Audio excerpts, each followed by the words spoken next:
Hello বন্ধুরা, বাড়িতে যদি বাসি তরকারি থাকে এরকম করে পরোটা বানিয়ে নিন তো। আমি মেথি শাক কেটে নিলাম ধুয়ে।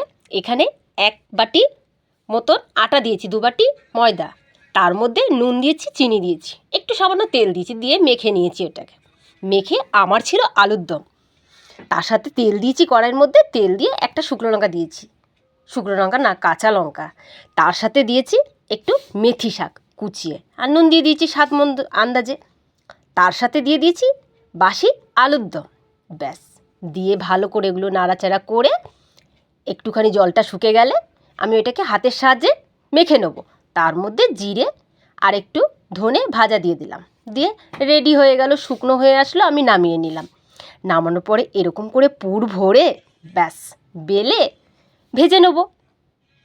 বেশ ভালো কিন্তু খেতে হয়েছে, আপনারা বানিয়েও দেখবেন কিন্তু। তারপরে হালকা তেল দিয়ে আমি এক একটা করে সুন্দর করে সেজে নেব, সেঁকে নিলাম। আমি বলছি সেজে নেব। এই যে সেঁকা হয়ে গেছে, ব্যাস রেডি। একটু লাল লাল করে ভেজে নেবেন, দই দিয়ে নয়তো টমেটো সস দিয়ে খেয়ে নেবেন, রেডি। আমি তো খেতে বসলাম।